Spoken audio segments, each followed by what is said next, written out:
Okay, I have two balloons that are the exact same weight hanging by a thread on both ends of this rod here. So the question is, what happens when I let out the air in one of the balloons? Will it stay balanced, tilt to the right, or tilt to the left? And now if you think you can answer that, what if instead of air, the balloons are filled with water and the whole setup is in water as well?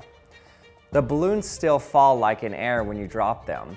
So what happens when I let the water out of one of the balloons? Will it stay balanced, tilt to the right, or tilt to the left? The answer may surprise you.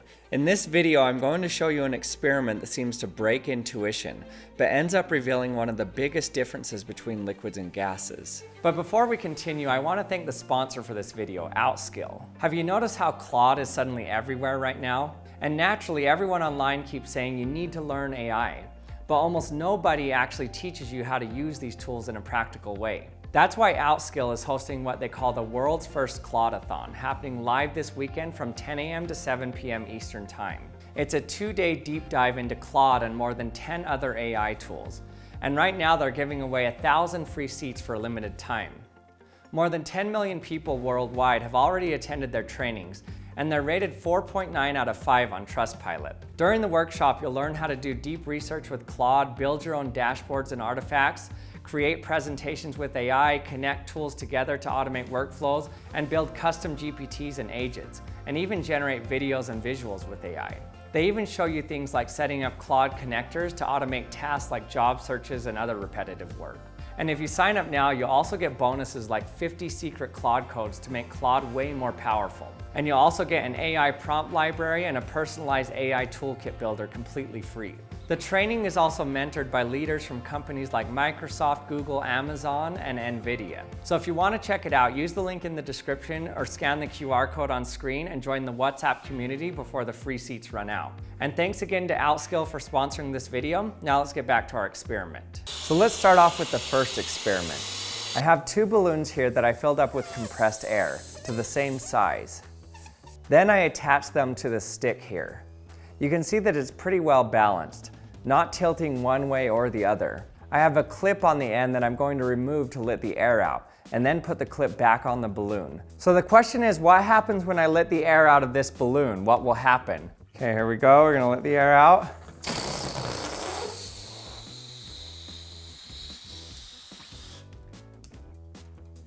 And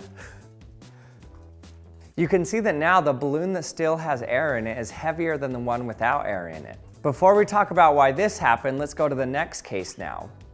Now I'm going to do my best to do this exact same setup, except that instead of air, we're going to use water, and the whole thing is done underwater. So first I'm going to fill up this big chamber with water. Now I need to fill up the balloons with water while they're under the water. Okay, there we go. Now the rubber balloons naturally float in water, but I need to make this comparable to the air version.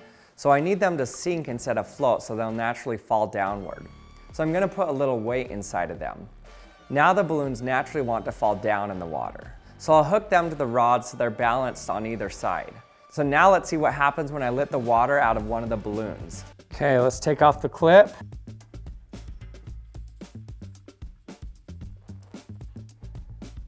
Okay, after I let it settle, you can see that it doesn't tip either way. It stays exactly balanced, just like it was before I let the water out. So why did this happen? How come in air the balloons become way off balance when I let the air out of one side, but in water they stay balanced? Well, air has mass, which means it also has a weight.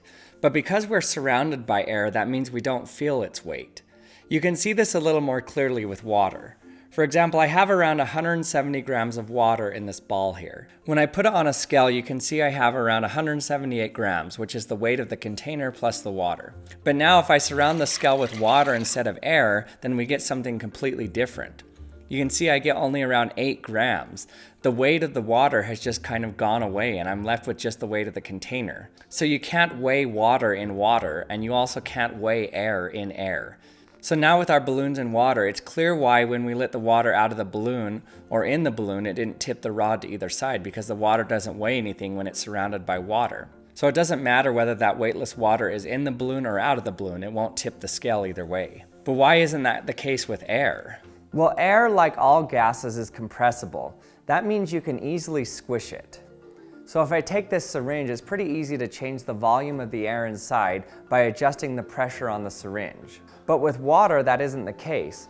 No matter how hard I push on the water in the syringe, I can't really change the volume. So let's ignore the weight of the actual balloon and just deal with the weight of the water or air in the balloon. So that means with a balloon of water, the water inside is the same density as the water outside, which means the buoyant force exactly cancels the weight of the water. So when you let the water out, nothing changes to the overall force on both sides. But for the balloon with air, the air inside is squished and more dense than the air outside the balloon. So the buoyant force of the air around it doesn't cancel out the weight of the air. So when you let the air out of one of the balloons, it tips. This experiment clearly shows the difference between liquids and gases. This means that a basketball that's fully inflated weighs more than a flat basketball. Or a carbonated soda weighs slightly more than a flat soda of the same volume. This whole difference comes from the fact that gases are squishy. So why is it so easy to compress a gas but so difficult to compress a liquid? Well, remember that a gas is already mostly empty space. When you make the volume smaller, you're mainly just pushing the molecules closer together. So the molecules collide with the walls more often and the pressure rises. But with a liquid, the molecules are already packed tightly together with almost no empty space left.